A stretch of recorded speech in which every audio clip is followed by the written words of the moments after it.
Voici un citoyen français, brésilien, mozambicain. Malheureusement, il n'a jamais été au Mozambique. Par contre, il a vu la première partie du documentaire sur le voyage au Mozambique. Il a vu la deuxième partie. Il a vu la troisième partie. Et maintenant, il va regarder la quatrième partie.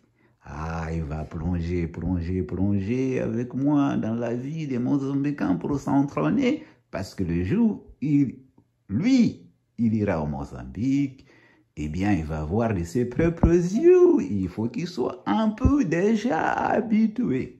Alors, est-ce que tu as envie de voir la quatrième partie du documentaire sur le Mozambique? Bien sûr. Ah, alors, qu'est-ce que vous en dites vous autres? Vous voulez aussi voir la quatrième partie? Et la dernière, je vous signale.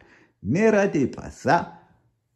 Restez avec nous pour voir la quatrième partie, la dernière, des très intéressantes choses à voir sur la vie quotidienne des Mozambicains. Regardons-le.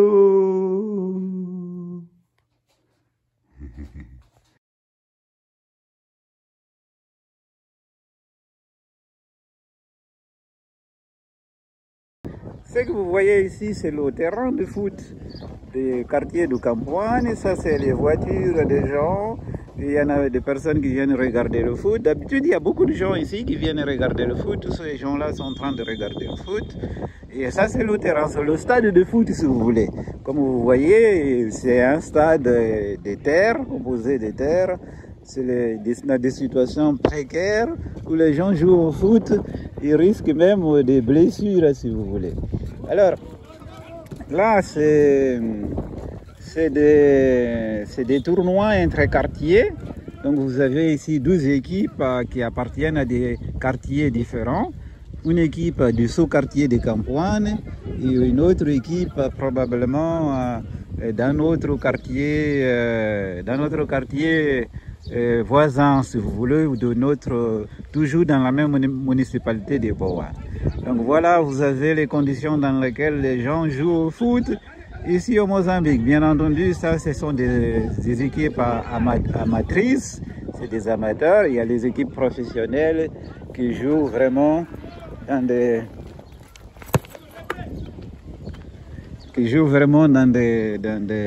vrais stades, si vous voulez, dans le championnat national, par exemple, au Mozambique. Normalement, ce terrain-là, il était plus grand que ça, mais le mur que vous voyez au fond là-bas, normalement, ça continuait jusqu'à plus loin là-bas. Ils avaient prévu de construire des installations un peu plus propres pour jouer au foot, et d'autres installations sportives pour le basket ou d'autres sports. Mais voilà, il y a toujours des problèmes dans ce pays. Ils ont pris une partie des terrains, ils ont vendu à quelqu'un d'autre, à quelqu'un qui s'est présenté sûrement, qui a beaucoup d'argent. Et donc là, on a resté avec ce bout de terrain-là, avec la poussière, comme vous voyez, où les gens sont obligés de jouer au foot ici. Voilà, une partie aussi de la vie quotidienne dans mon quartier de Campoane. À bientôt. Ça, c'est un jeu que les enfants jouent. Como é que se chama esse jogo, meu irmão? Não conheces o nome do jogo? Não conheces? Assim jogas com seus amigos. Continua a jogar, meu irmão. É bonito esse jogo. C'est un jeu. Moi aussi, quand j'étais enfant, je jouais ce jeu-là. On essaye de lancer l'espèce de balle là et rentrer quelques pierres à l'intérieur du cercle, ainsi de suite. J'ai un peu oublié les règles, mais c'est très intéressant comme jeu que les gens. Voilà, la vie quotidienne dans mon quartier de Campoane, près de Maputo, au Mozambique. À bientôt. Alors, vous voyez ici, c'est écrit Car Watch. Car Watch, c'est un endroit, c'est de l'anglais, un endroit pour laver les voitures. Alors, nous sommes un samedi et je continue à vous faire découvrir la vie quotidienne dans un quartier suburbain du Mozambique, notamment le quartier de Campoane, là où j'habite quand je viens en vacances au Mozambique. Aujourd'hui, je vais vous raconter une histoire, l'histoire de ce jeune garçon que vous voyez là-bas, qui s'appelle Alberto. c'est son prénom, mais comme toujours ici, la personne, au-delà de son prénom, a un nom affectif. Il s'appelle Dinho. Donc, Dinho, c'est Albertinho, donc on appelle Dinho, qui est le nom affectif, si vous voulez. Alors, je vous disais donc, Dinho, il a 21 ans maintenant, mais en fait, il a été un collégien, parce qu'ici, avec toutes les vicissitudes et les difficultés de la vie, les gens étudient, arrêtent, travaillent un peu, ils retournent à l'école, arrêtent, ainsi de suite. Alors, il a arrêté plusieurs fois les études. Et là, par exemple, il a fini le collège l'année dernière. Donc, jusqu'au collège, ici, ça fait 9 ans d'études. Donc, il a fait 9 ans d'études. Normalement, il devrait aller au lycée. Mais il a arrêté parce que pour travailler, pour pouvoir simplement gagner sa vie, aider sa famille déjà. Parce qu'il a son père qui a disparu. Il est parti travailler en Afrique du Sud, mais il a disparu, jamais revenu. L'Afrique du Sud, c'est un pays voisin. Donc, il y a sa mère, mais ils ont aussi, ils sont une famille de 5 enfants. Et lui est à peu près au milieu, si vous voulez. Donc là, qu'est-ce qu'il fait? Donc il a décidé d'arrêter les études. Donc après avoir fini le collège, 9 ans d'études donc, il a ouvert ce qu'on appelle un car wash. Ça veut dire c'est un endroit où on lave les voitures. Les gens viennent ici, ils laissent les voitures, ils les lavent et puis ils payent. Et donc pour laver les voitures, ils payent quelque chose d'équivalent à 15-20 € à peu près. Donc il a investi dans ce que vous voyez ici, un aspirateur, et ce qu'on appelle un karcher. Et puis quand vous voyez ici, vous avez tout son équipement de savon. Et puis vous avez ici un récipient qui est en espèce pour de l'eau.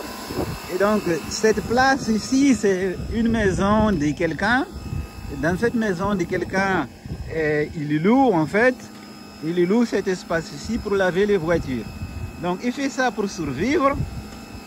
Et il fait autre chose aussi. Il est de l'autre côté, où il y a du côté de Belo Horizonte, l'autre quartier de cette municipalité de Boane, du côté de Belo Horizonte, là où il y a les grandes maisons, les maisons des gens assez riches.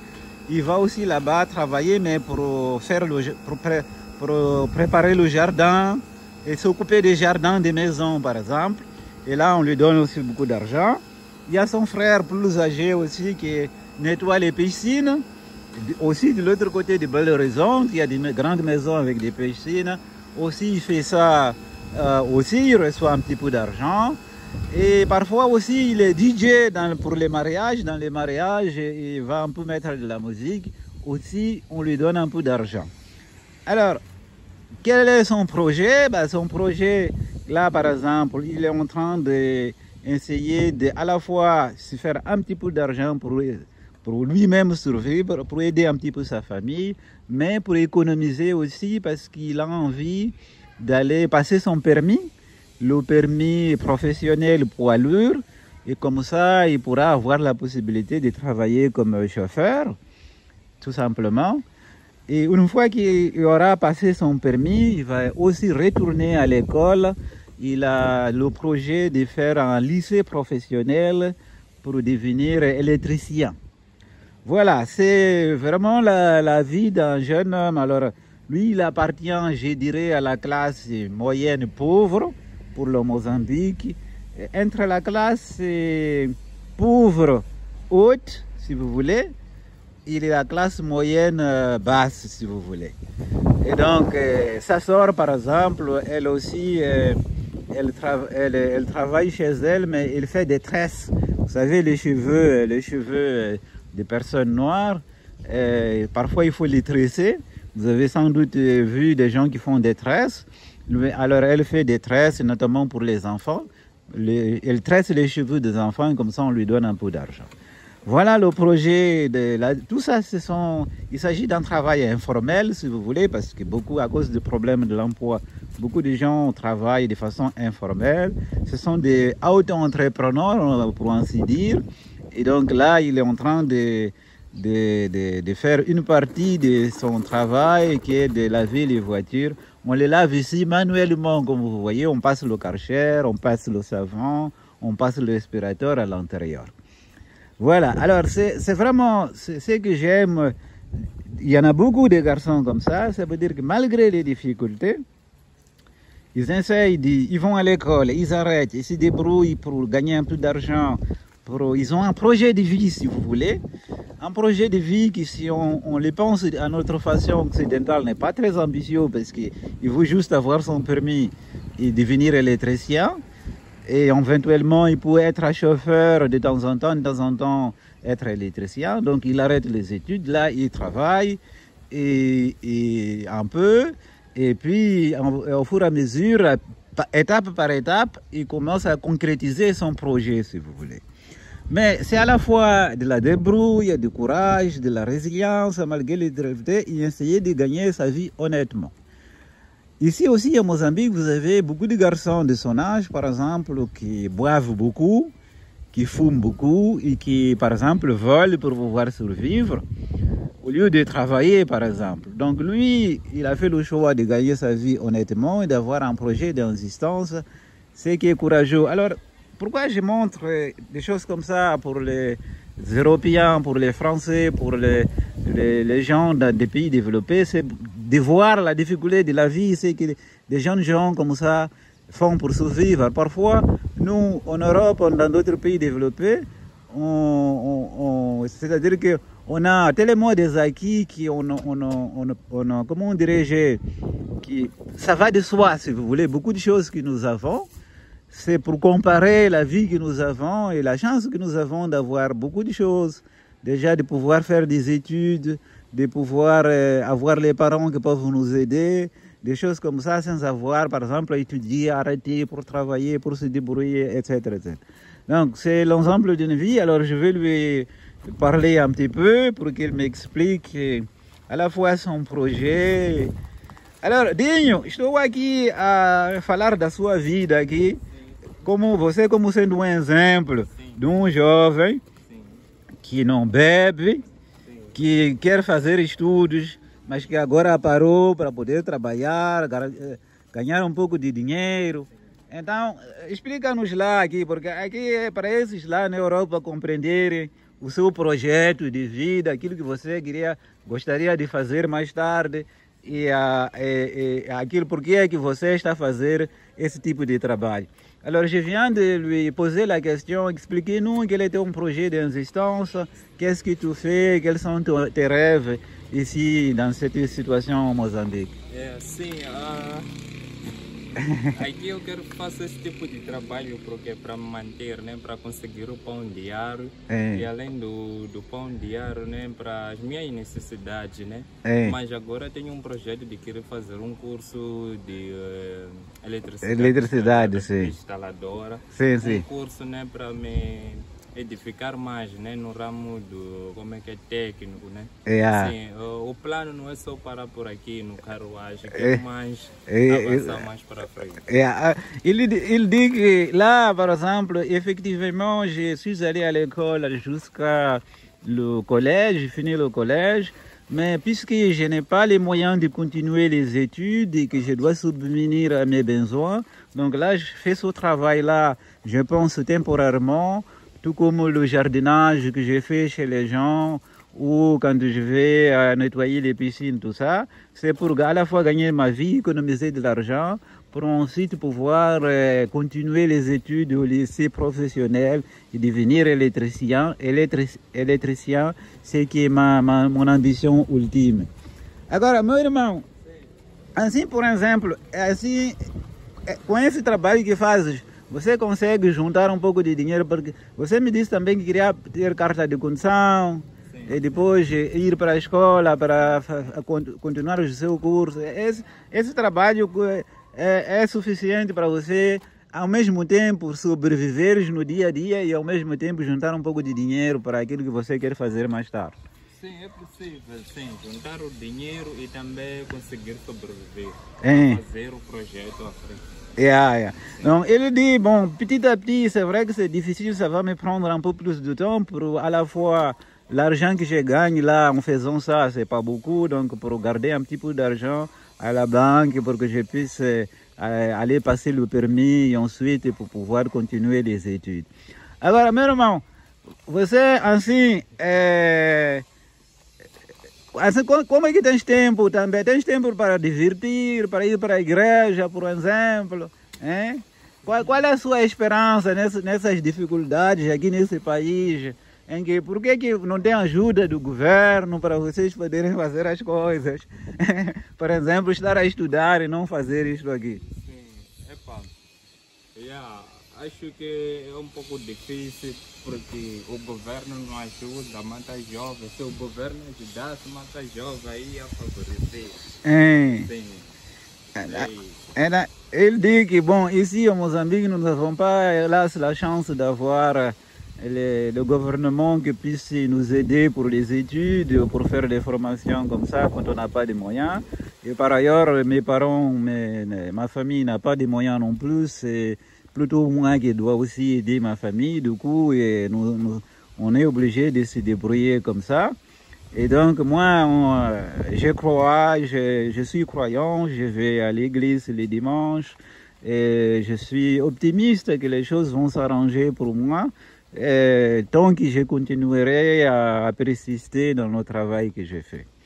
Alors, meu irmão, assim, por exemplo, eu estou a ver aqui que muitos jovens não fazem aquilo que você está a fazer, andam a beber e depois arranjar maneiras de encontrar dinheiro de maneira desonesta. Como é que você tem a coragem de ser diferente nessas circunstâncias? A coragem, o foco, né, é ser um jovem íntegro, Não pão, fazer o próprio sacrifício com dor. Não fazendo coisa que, né, não é bom. Os próprios vícios perturbam a vida de um jovem, Os jovens têm sonho, mas por causa dos vícios, das drogas, os sonhos ficam destruídos. Il dit je connais des jeunes comme moi qui, au lieu de travailler, de faire des efforts, ils boivent beaucoup, et ils font beaucoup de la marijuana, comme ça, pour oublier les problèmes. Après, ils sont obligés de voler, tout ça. Moi, je pense que je suis confiant qu'avec mon intégrité, le travail que j'ai fait, gagner ma vie au sueur de mon front, et ça va un jour payer par rapport aux efforts que j'ai fait. Donc voilà, vous avez donc comme beaucoup de choses que je vous ai montrées ici, un exemple de la vie quotidienne, la difficulté de la vie, la résilience, la difficulté. Et vous pouvez voir la chance que nous avons, nous, dans des pays développés, quand on est un jeune homme, de pouvoir faire des études si on le souhaite, de pouvoir avoir de l'aide de l'État pour faire des formations, des choses comme ça. Il n'y a rien de tout ça ici. Et donc, ces jeunes hommes-là, ils doivent se débrouiller. Alors lui, je l'ai connu parce que, comme je vous ai dit, j'ai ma maison ici.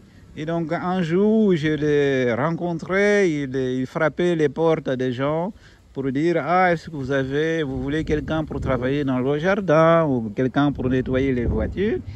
Je lui ai dit « Bon, écoutez, j'ai un jardin ici, vous pouvez vous en occuper. » Et puis, je l'ai payé aussi. Et puis, je lui ai donné la voiture que j'avais aussi pour la nettoyer. Et puis, comme ça, on est resté en contact. À chaque fois que je viens ici au Mozambique, je discute avec lui, je vois les progrès qu'il fait dans son projet. J'essaie, dans la mesure du possible, de contribuer à sa cagnotte parce que c'est un homme admirable pour moi et parce que je pense qu'il est méritant. Donc, à chaque fois, je contribue à sa cagnotte pour, au fur et à mesure, faire en sorte qu'il réalise ses projets, notamment pour passer son permis et après aller refaire son école. Voilà la vie quotidienne d'un jeune homme de 20 ans au Mozambique. Voilà. À bientôt. Alors, j'ai décidé aujourd'hui de venir filmer un petit peu la vie quotidienne de mon quartier de Campoane, ici à Maputo. Mais en me plaçant dans un endroit assez stratégique parce que c'est là où il y a l'arrêt bus Et c'est là où il y a la principale rentrée, la rue que vous voyez là-bas vers le quartier de Campoine. Et il y a des gens qui vont et viennent. Et il y a des activités aussi du quotidien en quelque sorte. Alors là, nous sommes dans l'arrêt bus. Vous voyez, il y a les bus qui s'arrêtent ici. Pour les gens qui vont au centre-ville de Maputo et qui viennent du centre-ville de Maputo. Ces gens-là que vous voyez ici, ils attendent le bus. Ici, on est un jour de la semaine, c'est un mardi, il est 9 h. Le matin, ici, c'est plein de gens qui essayent de prendre des bus et les bus sont aussi pleins à craquer, les gens sont entassés dans les bus, c'est difficile de prendre les bus. Et là, comme c'est 9 h et que les gens ici, le travail, ça commence à 7h30 du matin jusqu'à 15 h. Et donc c'est pour ça que même il n'y a pas beaucoup de gens qui prennent les bus, et alors que le matin c'est vraiment plein de gens. Regardez les gens dans les petits, il y a les petits et les grands bus. Alors les petits bus sont vraiment dangereux parce qu'ils vont à toute vitesse et ils essayent de se faufiler entre les voitures. Il y a beaucoup d'accidents à cause de ça. Mais là, il n'y a pas beaucoup de passagers, donc ça va à cette heure-ci. Alors je disais que je suis ici pour filmer la vie quotidienne. Alors, commençons là-bas par exemple. Vous voyez là-bas, là, c'est un mécanicien improvisé ici sur la route, en bas d'un arbre. Lui, il s'assoit en bas de l'arbre et il vend ses services. S'il y a quelqu'un qui a un problème avec sa voiture, il passe d'ici, il s'arrête, il va réparer sa voiture si vous voulez. Et ça, c'est une façon de gagner sa vie. Parce que la plupart des gens sont employés dans ce qu'on appelle le secteur informel. C'est des gens qui se auto-emploient, c'est des auto-entrepreneurs d'une certaine façon. Il y a un problème d'emploi ici parce qu'il n'y a pas beaucoup d'industrie. Le pays vit beaucoup de minerais, il y a beaucoup d'extraction de minerais, de l'or, le gaz aussi, le pétrole pas encore, mais paraît-il ça va venir, et des minerais, des diamants, des choses comme ça. Et c'est une industrie extractive, mais qui est en quelque sorte menée par des grandes compagnies qui ne sont pas mozambicaines, qui sont internationales, mais ça donne quand même très peu d'emplois.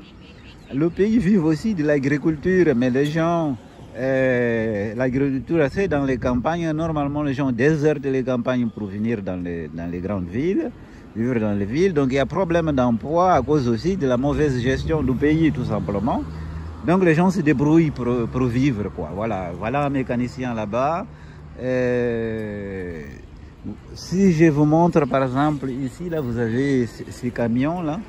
Les camions qui sont ici, tous ces camions qui sont là, c'est les gens qui ont des voitures et qui viennent ici, ils arrêtent leur camion et ils vendent leurs services aussi. Si quelqu'un, par exemple, souhaite aller chercher des parpaings quelque part pour construire sa maison, ou aller chercher du sable ou des choses comme ça, eh bien, il va venir louer en quelque sorte le camion pour aller chercher sa marchandise, ce produit, ses parpaings ailleurs, par exemple. Ici, c'est quelqu'un qui vend du matériel de construction. Vous voyez ici, on appelle ça des ferrages. Ils vendent toutes sortes de matériaux de construction. Les gens viennent ici aussi à acheter. Si je continue comme ça, par exemple, je vais aller si je continue comme ça, par exemple, vous voyez là-bas, à la rentrée, tous ces gens-là qui sont là-bas, je vais essayer de zoomer un peu. Voilà, je ne peux pas zoomer, mais vous voyez là-bas les gens qui sont dans une espèce de parapluie là-bas. En fait, c'est des gens qui vendent ce qu'on appelle des recharges téléphoniques. En fait, ici, les téléphones, il n'y a pas vraiment d'abonnement, ou très peu de gens font des abonnements pour un mois, pour un an, des choses comme ça. Du coup, ils achètent ce qu'on appelle des recharges, c'est-à-dire que c'est un temps de communication avec le téléphone. Par exemple, tu peux payer quelque chose d'équivalent pour 5 € et tu vas, disons, avoir le droit d'utiliser ton téléphone pour communiquer, pour téléphoner, pour recevoir des messages, pour aller sur Internet pendant, disons, 1 heure par exemple. Et quand c'est fini, c'est fini. Après, on ne peut plus téléphoner, on ne peut plus aller sur Internet et envoyer des messages. Il faut repayer encore une autre recharge, ainsi de suite.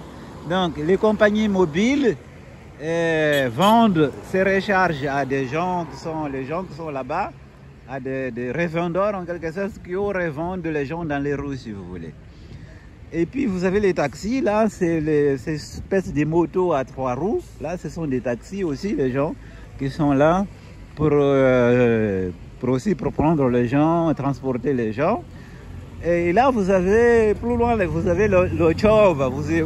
Je vous ai beaucoup parlé du Chov. Et je vous ai dit, donc vraiment ça c'est le symbole, le Chov est le symbole presque, je dirais presque proverbial de la débrouillardise, de la ténacité, de la résilience, de l'espoir aussi, malgré toutes les difficultés. Si bien qu'il y a même pas mal de chansons qui ont été créées, qui sont devenues très très populaires ici au Mozambique, sur les Chova, les pousse-pousse si vous voulez.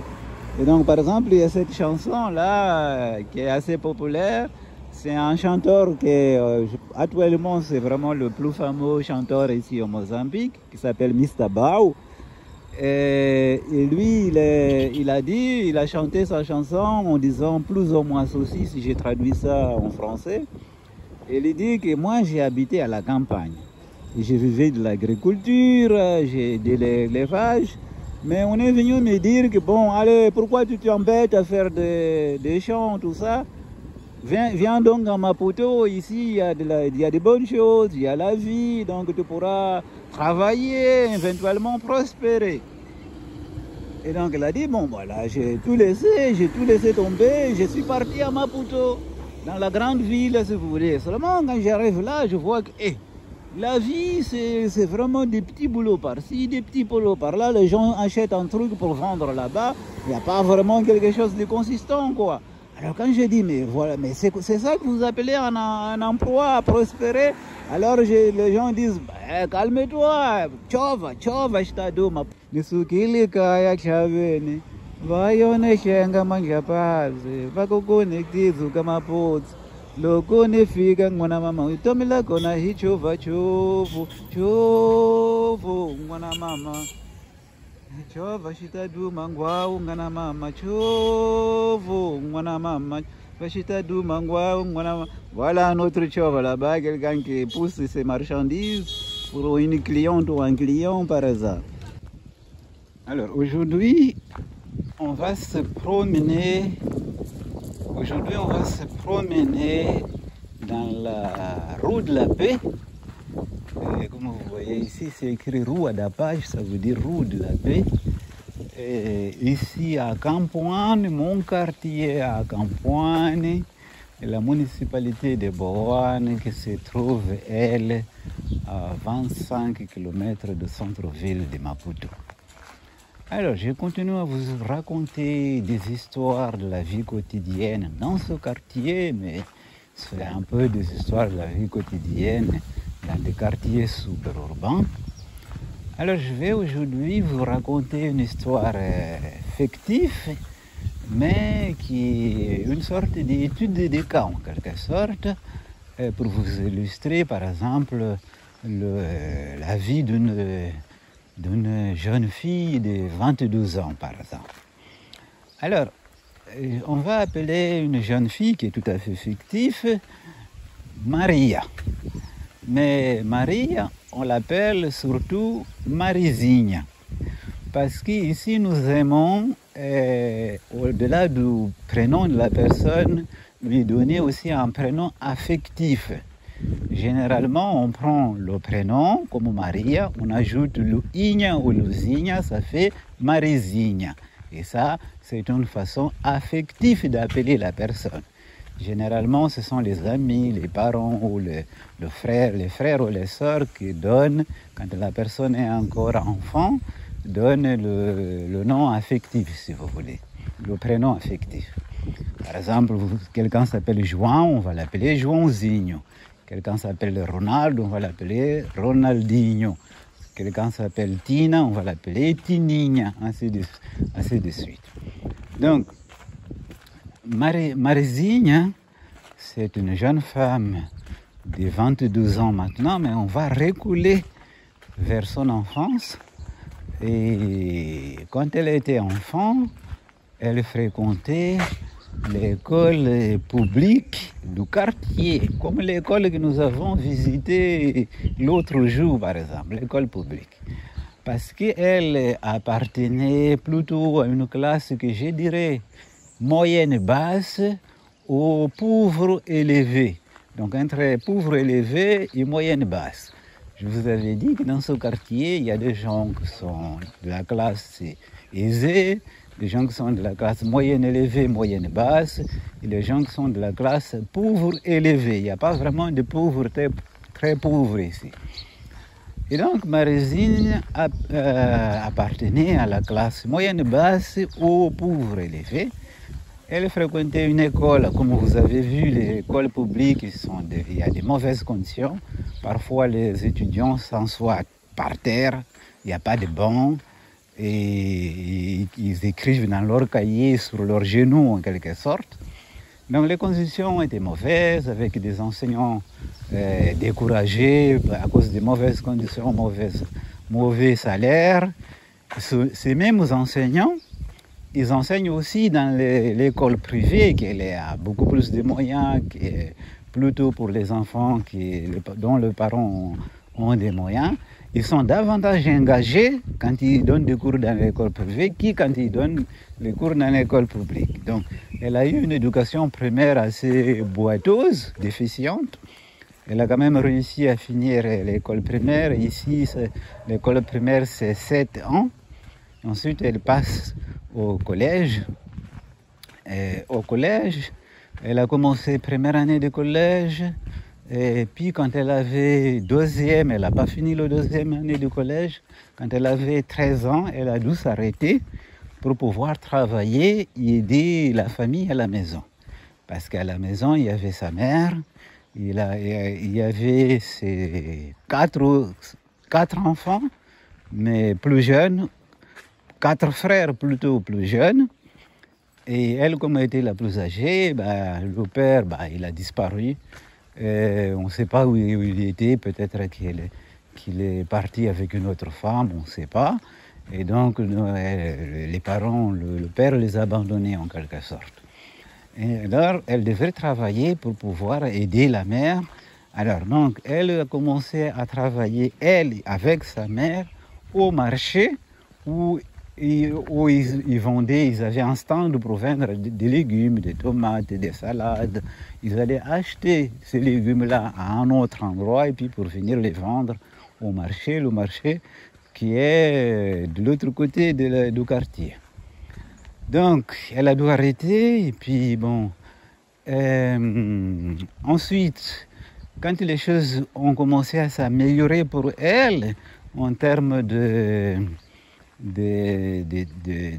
un peu de ressources pour survivre à cause du travail un petit peu qu'elle faisait. Et elle a décidé de reprendre l'école. Mais quand elle a repris l'école, vers l'âge à peu près de 15 ans, elle a tombé enceinte parce qu'entre-temps, elle sortait avec un garçon. Ils n'ont pas utilisé vraiment des méthodes de contraception, du coup elle est tombée enceinte. Donc, 15-16 ans, elle a eu un enfant. Et donc là aussi, c'était difficile pour elle de continuer l'école. Du coup, elle a dû, cette fois-ci, essayer de trouver un travail qui paye un peu mieux. Donc, elle est partie, cette fois-ci, travailler dans un petit magasin où on vend des produits alimentaires comme serveuse dans ce magasin-là. Alors, ensuite, vers l'âge de 17 ans, elle rencontre quelqu'un, un monsieur d'un certain âge, on va dire, qui devient son sugar daddy. Alors, qu'est-ce que c'est qu'un sugar daddy? Un sugar daddy, c'est une expression anglaise pour dire, littéralement, ça veut dire père sucré. Alors, père sucré, c'est un monsieur généralement plus âgé, qui sort avec une une jeune fille, généralement adolescente ou jeune adulte, et qui lui donne de l'argent assez souvent pour pouvoir subvenir à ses besoins en échange des faveurs sexuelles. Il y a une sorte d'accord en quelque sorte. La jeune fille reçoit régulièrement de l'argent ou des biens pour survivre en échange des faveurs sexuelles avec ce monsieur qui par ailleurs est marié à ses enfants aussi, donc elle est un peu une maîtresse en quelque sorte. Donc avec ce monsieur, bon, avec l'aide de ce monsieur, elle se réinscrit à l'école secondaire. Elle a réussi à finir donc ses études secondaires. Et puis quand elle a fini ses études secondaires, toujours avec l'aide de ces messieurs, elle a décidé de s'inscrire à l'université. Pour s'inscrire à l'université publique ici, il faut d'abord passer un examen d'admission. Et les examens d'admission, si vous avez eu une éducation assez défectueuse au lycée, au collège ou au primaire, vous avez moins de chances de réussir. Donc elle n'a pas réussi, du coup elle a souhaité aller étudier dans une université privée moins chère et moins cotée, mais quand même dans l'université privée. Donc avec l'aide de ce monsieur Sugar Daddy toujours, elle a s'inscrit, donc elle a commencé à étudier en quelque sorte. Alors, l'université en question, elle est à Maputo. Du coup, pour aller à Maputo, elle doit se réveiller à 5 heures du matin. Elle prend son petit déjeuner, c'est généralement elle prend du pain sans rien ou de la manioc. Elle prend de la manioc à cuite, bouillie en quelque sorte, de l'eau avec du sucre, de l'eau bouillie avec du sucre, beaucoup de sucre, parce que quand on boit beaucoup de sucre, ça donne de l'énergie. Donc une fois qu'elle a pris le petit déjeuner, elle prend son enfant, elle le laisse avec une voisine qui a à peu près 10 et 12 ans. C'est la fille d'une voisine qui s'occupe en quelque sorte de son enfant. Et ensuite, elle part pour aller à l'université. Elle emprunte son chemin jusqu'à la route principale qui est plus loin là-bas. Ensuite, cette route-là, elle marche encore 30 minutes pour arriver jusqu'à l'arrêt bus dont on a vu tout à l'heure. Il y a beaucoup de bus qui passent. Elle prend le bus là vers, disons, 5h40 à peu près. Généralement, à cette heure ici, les bus sont bondés, donc elle est serrée comme des sardines dans ces bus-là. Il faut faire toujours attention aux pickpockets, des gens qui essayent de vous attraper les cuisses, enfin des gens qui parfois vomissent parce qu'ils sont malades. Enfin, tout ça, 1 heure de bus, parce qu'il y a beaucoup, le bus s'arrête tout le temps. Donc 1 heure pour arriver au centre-ville de Maputo.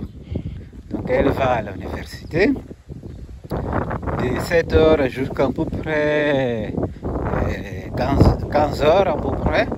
Elle étudie, elle doit supporter parfois de l'harcèlement des collègues, des approches, des dragues, des mots un petit peu déplacés des enseignants parfois. Mais aussi, il y a les histoires qui se racontent, les soutiens les uns les autres, entre les collègues et des choses comme ça. Et souvent, ils sourient, racontent des histoires, etc., etc. Et donc, une fois qu'elle a terminé l'université, eh bien, elle reprend le bus pour aller dans un autre quartier, on va dire un autre quartier, une ville plutôt, qui s'appelle Matola, qui est entre ici, Boane et Maputo. Et là-bas, elle travaille dans un magasin ou dans un restaurant plutôt, où elle est un peu serveuse, un peu nettoyeuse, des choses comme ça. Et là-bas, le restaurant ferme à peu près vers vers, disons, 21h, le restaurant ferme. Elle doit encore prendre le bus pour rentrer à la maison et venir chercher son enfant, faire à manger pour elle, ses parents, sa mère et les enfants, ils mangent ensemble. Ensuite, le lendemain, la même chose. Alors, bien entendu, toutes les filles, la vie de toutes les filles de 22 ans n'est pas semblable à celle-là.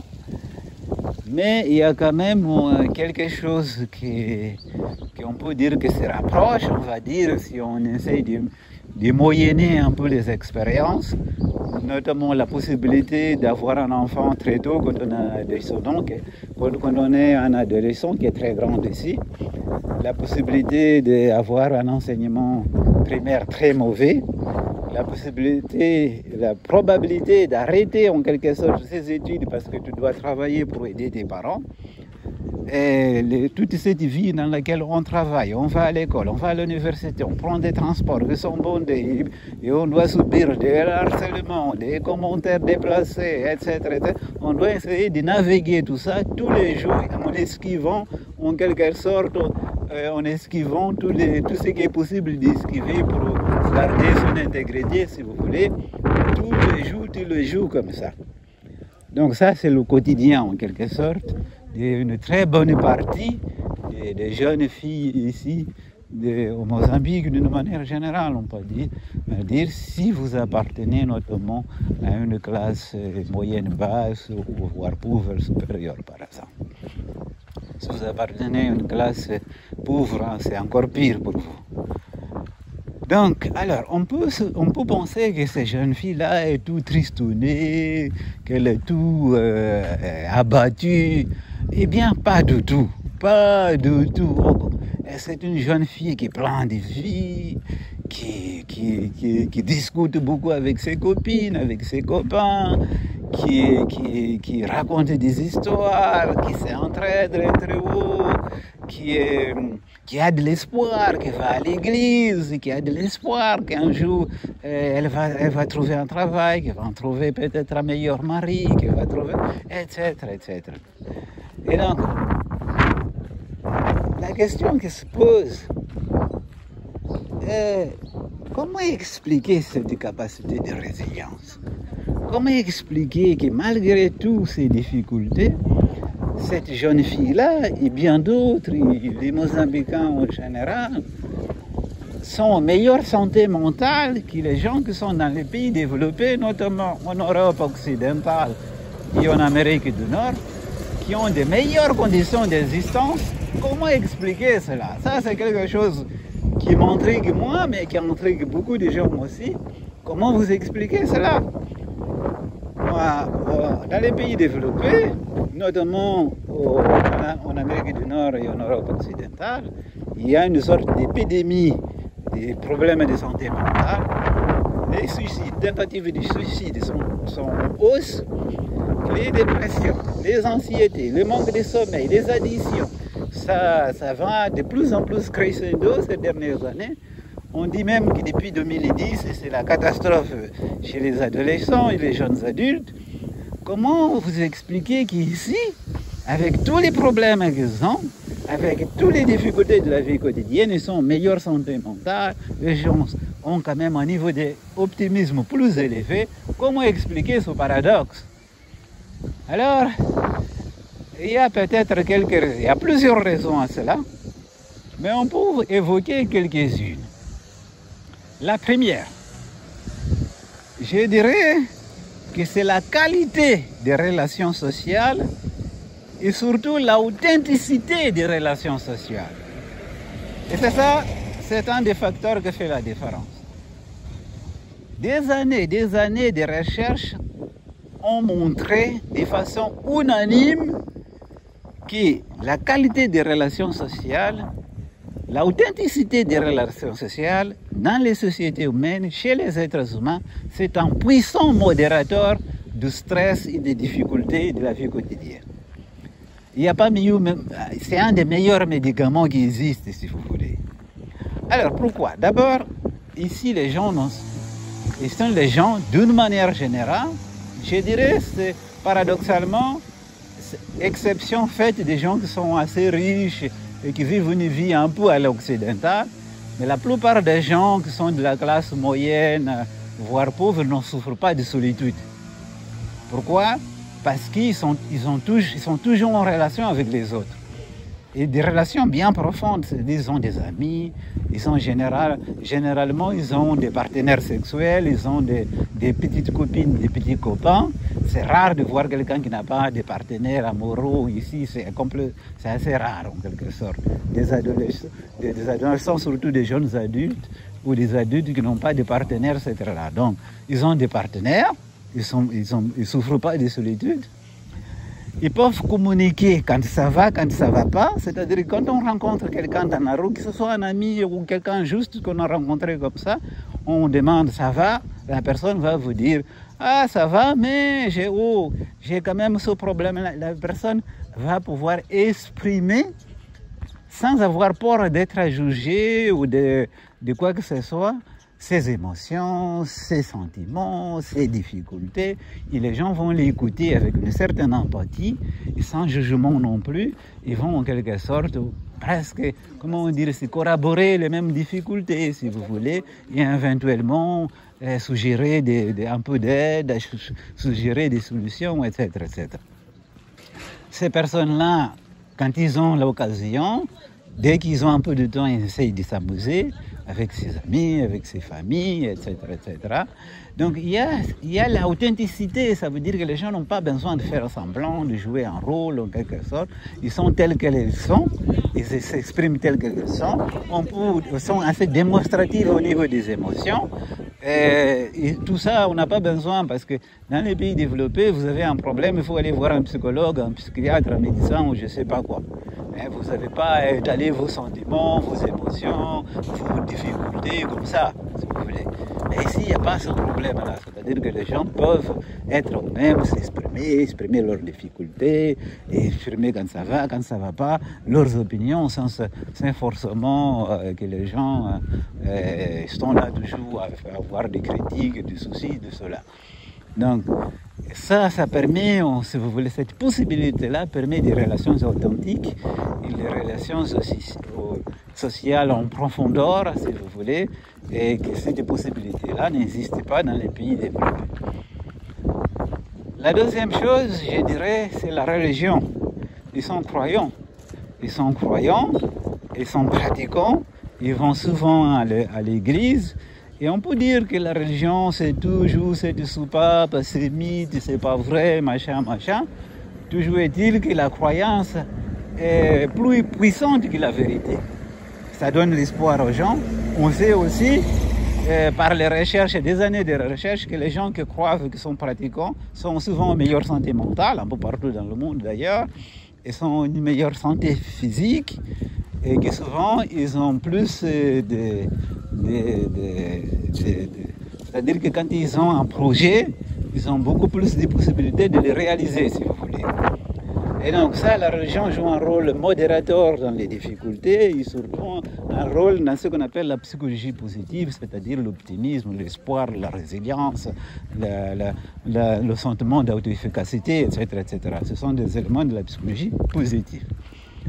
Alors, en Europe, au contraire, en Europe occidentale notamment, on croit de moins en moins, ou plutôt il y a une autre religion qui est la religion de la consommation. Ils ont d'autres dieux qui sont les dieux des stars qui on vénère, mais ce type de religion-là, c'est une religion qui plutôt amène du pessimisme, de la souffrance, de l'addiction, parce que la religion de la consommation, soyons d'accord qu'elle plutôt génère à ce qu'on poursuit la consommation à l'infini, on n'est jamais satisfait, et comment il y a toujours quelqu'un qui a une meilleure chose que ce que nous avons, et donc ça crée des comparaisons, ce qu'on appelle les comparaisons ascendantes, dans lesquelles on se retrouve toujours disons, défavorisés en quelque sorte, Et donc, ça apporte par exemple des comparaisons au niveau matériel, au niveau de son propre physique, ce qui fait qu'on a des problèmes d'estime de soi. Ça amène des comparaisons dans lesquelles on estime que les gens sont mieux lotis que nous à chaque fois, donc on est un peu désabusé de son propre sort. Ça amène la consommation effrénée parce qu'on dit consommer, consommer, vous serez gros. Nous savons que ce n'est pas le cas. Et donc ça amène des additions et tout ça. Donc ils ont une autre religion, on va dire ça comme ça. Et ici, la religion, avec les défauts qu'on peut trouver à toutes sortes de croyances religieuses, il y a quand même des aspects très positifs qui jouent un rôle dans le mental des gens. Alors, le troisième élément est directement lié à la capacité de résilience. Alors, l'un des problèmes qui se passe dans les pays développés, notamment en Europe occidentale et en Amérique du Nord, c'est qu'il y a cette tendance depuis maintenant des décennies, parfois pour de bonnes raisons, à surprotéger les enfants. On les surprotège trop. Donc on pense que c'est une bonne chose d'éviter toutes sortes de problèmes aux enfants, d'être toujours là à résoudre toutes les difficultés qu'ils peuvent avoir pour eux, voire à éviter qu'ils aient des difficultés du tout. Et ils ne font rien, c'est les parents qui doivent s'occuper de ça. Il faut protéger l'enfant, c'est les enfants, c'est les enfants, c'est là. Alors c'est bien beau, seulement ça ne développe pas la capacité de résilience. Alors ici, les enfants, du moins les enfants de la classe moyenne, les enfants de la classe des classes basses, il y a ceux qui sont très très riches, comme je vous ai dit, ceux-là ils vivent pratiquement à l'occidental. Mais les enfants de la classe moyenne, de la classe basse, ici sont exposés toujours à des difficultés, à la contrariété, à toutes sortes de frustrations dès l'enfance, ce qui fait que plus ils grandissent, plus ils s'exposent à des difficultés, et comme ça ils développent des capacités de résilience. Alors, ça c'est très important, ça c'est un aspect qui semble un peu bizarre parce que ça donne à entendre qu'on soutient la maltraitance des enfants, mais je pense qu'il y a un niveau en quelque sorte nécessaire des difficultés auxquelles les enfants doivent s'exposer pour pouvoir développer la capacité en quelque sorte de pouvoir interagir avec l'environnement de façon positive, si vous voulez. Alors, c'est un peu comme le système immunitaire. Supposons que vous avez un enfant et que vous aseptisez tout l'environnement autour de lui, de sorte qu'il n'attrape jamais ni des bactéries, ni des virus, ni de quoi que ce soit. Alors ça semble bien ça, mais qu'est-ce qui va se passer le jour où il va attraper? Qu'est-ce qui va se passer le jour où un virus, un petit machin va s'infiltrer et il va attraper ça? Qu'est-ce qui va se passer? Donc, même les médecins, même tous les gens de santé, du domaine de la santé, savent que c'est très bien pour les enfants qu'elles soient exposées. Il faut pas bien entendu qu'on soit négligent au point qu'elles soient vivre dans la saleté, mais on sait que c'est très bien que les enfants soient exposés un petit peu à des virus, à des bactéries, à l'avant, parce que ça permet en quelque sorte d'entraîner le système immunitaire à reconnaître les différents pathogènes et donc à réagir, si vous voulez. Il y a cet effet d'entraînement. Et c'est pareil. Dans la vie, c'est pareil. Parce qu'on ne pourra jamais éviter des difficultés à un être humain. La vie est difficile, la vie est complexe, les relations humaines sont difficiles. Et par conséquent, il faut que petit à petit, entraîner les gens à supporter des difficultés, à faire face aux difficultés, à savoir qu'on peut, disons, avoir tel problème, qu'il faut savoir avoir des ressources internes pour pouvoir, en quelque sorte, réagir aux problèmes, si vous voulez. Donc, ça c'est ici, je vous dis qu'il y a des enfants, je dirais que même c'est la plupart des enfants ici, qui sont capables de supporter tous les jours c'est qu'un adulte dans les pays occidentaux n'est pas capable de supporter une fois sans se trouver à l'hôpital psychiatrique. C'est impressionnant les choses que les enfants ici sont capables de supporter, bien des enfants ici sont capables de supporter. Donc ça c'est aussi pour le bien, pour le meilleur, ou pour le bien ou pour le pire, j'en sais rien. Mais le fait que les enfants sont exposés à la difficulté très tôt, donc, c'est que fait que bon, ils sont résilients, ils développent petit à petit des capacités de résilience. Et c'est ça qui explique Maria, malgré tous les problèmes qu'elle a, eh ben, elle ne s'effondre pas. Elle ne s'effondre pas, elle se bat, elle continue à faire ceci, à étudier, à essayer par-ci, par-là, tous les moyens de survivre en quelque sorte, et tout ça avec le sourire. Voilà une troisième explication. Alors, il y a bien sûr d'autres explications. Il y a d'autres explications et bon, c'est des choses qu'on pourra revenir dans le cours de notre visite. Donc, on s'arrête un peu là et je vous dis à bientôt pour la suite de la visite.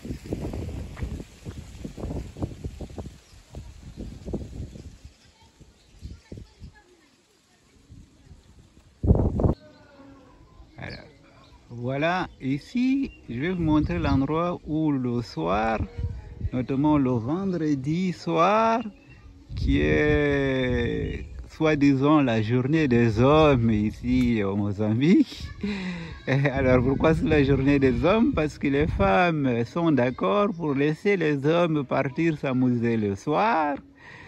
Et le samedi aussi, là, c'est la journée des hommes et des femmes. Ils peuvent sortir ensemble à ce moment-là. Bon, en quoi qu'il en soit, bon dia. En quoi qu'il en soit, ici, c'est un endroit où les Mozambicains, vendredi soir, c'est plein de voitures ici. Je n'ai pas voulu venir filmer le soir ici un vendredi parce que pour des questions éthiques, je ne voulais pas filmer les gens. Mais les gens ici, c'est une espèce de bar, restaurant, où on appelle ça des barracas, où les gens viennent boire et manger, se trouvent ici. Souvent, ils viennent boire et mangent de la viande grillée. Et ça peut être de la viande de bœuf, du poulet grillé ou du poisson grillé. Et donc, je vais essayer de me rapprocher un petit peu. On ne peut pas voir bien d'ici. Mais il y a des espèces des endroits où il y a des tables, un endroit pour danser ici, pour danser. Alors, les Mozambicains aiment beaucoup boire, ils boivent beaucoup d'alcool, et notamment de la bière. Ils boivent de la bière mozambicaine parce que ça, par exemple, ce sont des marques de bière. Ça là, ce sont des marques de bière ici. Ça, les deux là, ce sont des marques de bière, par exemple. Et donc, ils aiment beaucoup boire de la bière. Maintenant, on commence à boire du vin, mais c'est récent. C'est souvent du vin qui vient du Portugal, l'ancienne puissance coloniale, ou alors qui viennent de l'Afrique du Sud, le pays voisin. Alors, et donc, ils boivent ici, ils s'amusent, ils dansent, ils discutent. Et puis, bien entendu, ils cherchent des partenaires sexuels aussi. Parce que ça aussi, le sexe, c'est le sport national. Ça. Avec beaucoup de stress, beaucoup de problèmes, et bien. Alors que dans les pays développés comme en Europe, en Amérique du Nord, on fait de moins en moins l'amour, on fait de moins en moins de relations sexuelles. Ici, c'est le sport national. Malgré tous les problèmes qu'ils ont, des maladies sexuellement transmissibles, dont le VIH-Sida, les taux de contamination sont très élevés, la machine ne s'arrête jamais. Et donc, généralement, ils se retrouvent ici, ils sont assez directs, donc ils ne se tournent pas autour du pot. Quand quelqu'un nous plaît, ils vont voir la personne, ils voient s'il y a moyen ou s'il n'y a pas moyen. Et donc, normalement, s'il y a moyen, peut-être qu'ils vont finir la soirée chez les uns ou chez les autres, ou dans une chambre louée quelque part. C'est assez drôle à voir, mais je ne vais pas vous montrer ça en in vivo, comme on dit, puisque je ne vais pas filmer les gens dans des situations comme ça. C'est souvent des situations d'infidélité, et donc je ne vais pas filmer les gens. En tout cas, c'est des endroits. Dans le quartier, un peu de tout. Ici, c'est l'endroit où les Mozambicains viennent s'amuser. Il y a d'autres endroits aussi. Et donc voilà, moi autant vous dire que n'allez pas vous faire des idées sur mon compte, moi je ne viens pas du tout ici. Je reste chez moi le soir, le vendredi et le samedi. Par contre, j'aime bien aller chez les gens discuter, qui m'invitent pour discuter de tout et de rien, puisque je suis de passage en visite et je viens tous les 12 ans et j'aime bien rencontrer des amis pour discuter. Alors, et enfin, quand ils boivent, ils dansent, il y a des chansons qui sont connues à des époques différentes et pour des moments différents. Il y a notamment une chanson qui danse pas mal, ça fait quelques années déjà. C'est une chanson qui dit plus ou moins ici, c'est quelqu'un qui... sa femme s'est fâchée avec lui, sa femme ou sa copine, j'en sais rien. Puisqu'il sort tout le temps, le vendredi, le samedi, pour s'amuser le soir, et boire, et peut-être pour aussi des opportunités d'infidélité. Alors, sa femme ou sa copine n'est pas très contente, et donc il est fâche, et des choses comme ça.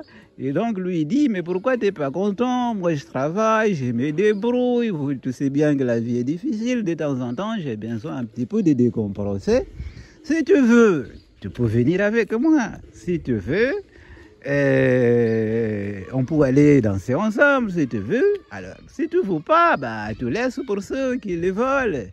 Si tu peux, tu peux. Si tu ne peux pas, tu laisses pour ceux qui peuvent, etc., etc. Et donc, la chanson, c'est un mélange un petit peu en portugais et en langue nationale. Pela mina woni nyenya pela kina chumo ne kumati male ne pusa saraveja quem trabalha sou eu sei que se você não gosta deixa para quem gosta sim se você não quer deixa para quem quer aquele que te diva é o Ana Gilberto Xanitsakisa é o Ana Chico Tsikwa é o Ana Chico se você não gosta deixa para quem gosta, sim. Alors vous imaginez les gens qui sont un peu bourrés, qui dansent, ils dansent souvent ensemble, des danses un petit peu collées, les femmes avec les hommes, etc., etc. Et ça se finit suivant parfois de temps en temps. Il y a des bagarres, les gens se disputent, se réconcilient, parce qu'ici on ne se garde jamais des rencontres, la vie est trop courte pour ça. Donc ils se fâchent, ils se réconcilient, ils pleurent, ils chantent, ils rient, ils racontent des histoires. C'est comme dans les églises, c'est pareil. Hein?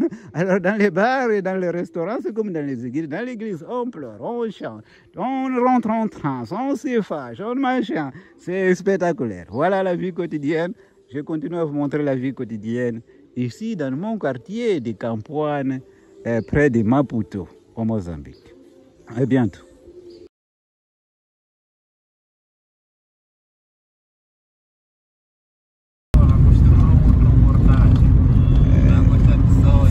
C'est très tôt le matin.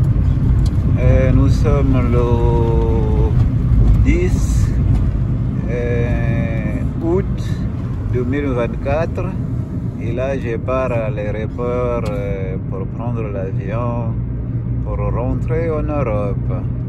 Voilà, après avoir passé à peu près 4 semaines ici au Mozambique, à Maputo notamment, la capitale de Mozambique, mais surtout à Campoane, le quartier que je vous ai fait visiter. Je pars maintenant à l'aéroport très tôt le matin. Il est 5h45, j'ai un vol à 8h qui part de Maputo vers Lisbonne, au Portugal. Ensuite, je vais rentrer en France, à Paris. Voilà. À plus tard. J'arrive donc à l'aéroport de Maputo. Vous voyez là-bas, c'est écrit Maputo. J'arrive à l'aéroport. Voilà, j'arrive, ça c'est l'aéroport de Maputo, on voit de loin. Donc pour mon départ, en Europe, le grand aéroport de Maputo. Alors voilà, là-bas il y a les différentes terminales là-bas de l'aéroport. Voilà.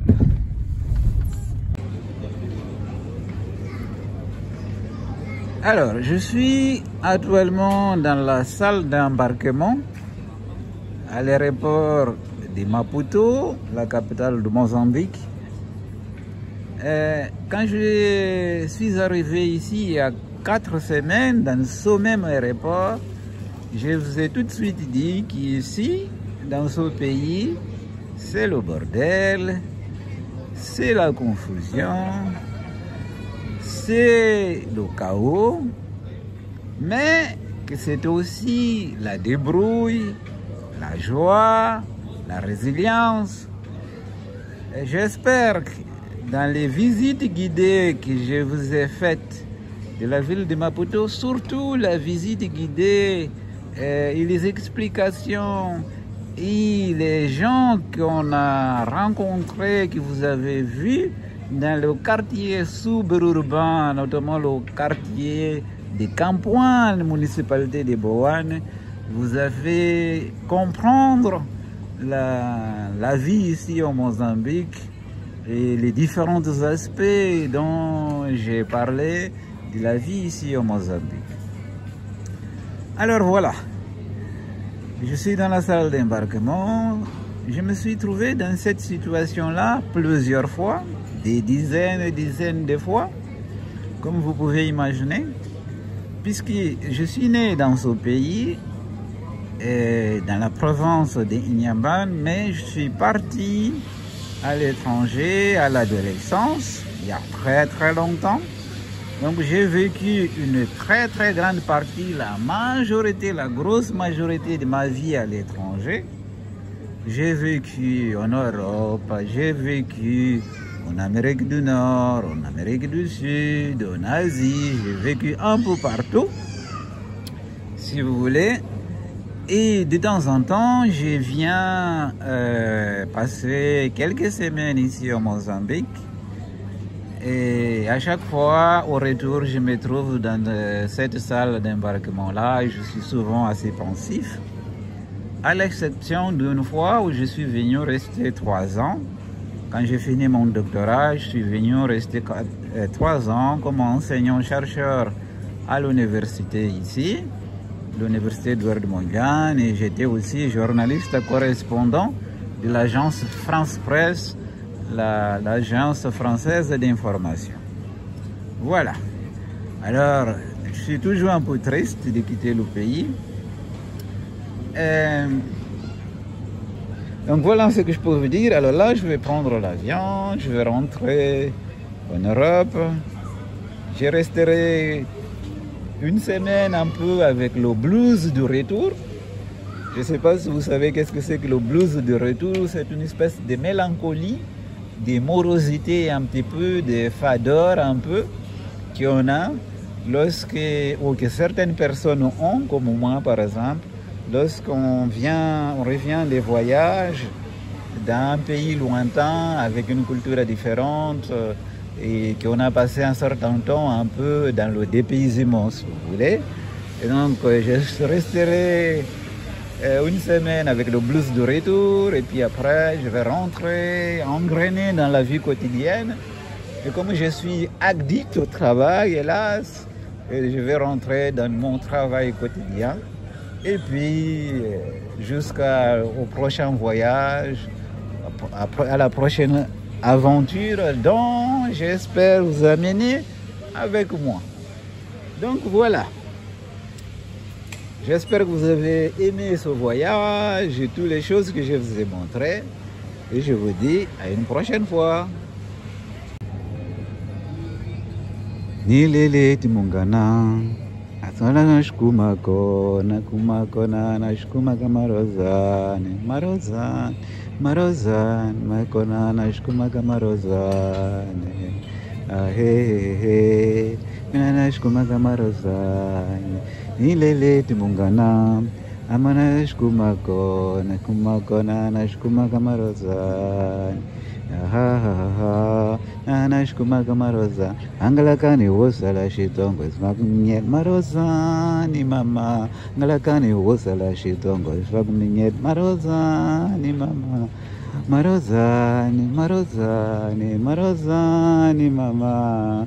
Ani wosala shitongo ismakumnyet. Nilele timungana. Asana nashkumako, nakumako na nashkumaka marozan, marozan, marozan, nakana nashkumaka marozan.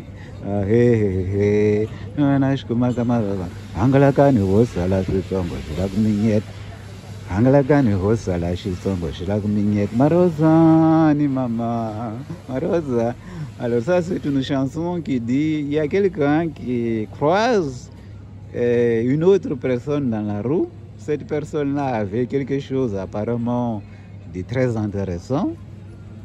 On ne sait pas exactement c'est quoi. Et lui, il demande à cette personne-là, mais où est-ce que tu as trouvé cette chose intéressante qui te porte avec toi?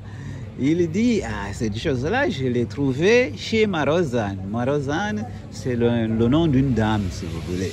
C'est le nom général, si vous voulez, c'est un peu une métaphore pour dire une dame, généralement une dame d'un certain âge. Donc j'ai trouvé ça chez Marozane.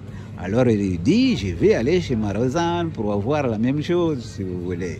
Et là, quand il arrive chez les Marozane, il dit, ah, je vais avoir une partie de cette portion, de cette chose très intéressante.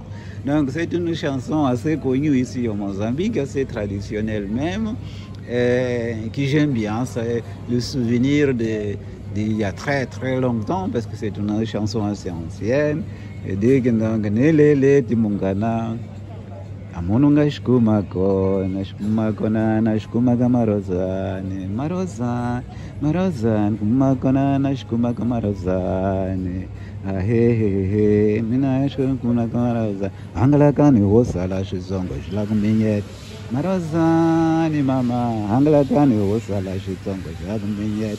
Nilele timungana. Donc c'est une chanson dans une langue, une des langues indigènes ici du Mozambique. À bientôt, à très bientôt pour de nouvelles aventures.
Voici un autre citoyen français, brésilien, mozambicain. Lui aussi, il n'a jamais été au Mozambique. Par contre, il a regardé tout le documentaire sur le Mozambique. Alors, qu'est-ce qu'ils t'ont dit après avoir regardé ce documentaire? Est-ce que tu as envie d'aller au Mozambique ou pas? Oui! Ah, bah ça c'est bien, c'est bien. Mais par contre, j'ai rien entendu. Tu as envie d'aller au Mozambique ou pas? Oui! Ah, bah voilà. Alors, peut-être qu'un jour on ira au Mozambique. Je dirais même sûrement on ira au Mozambique. Et vous, qu'est-ce que vous en pensez?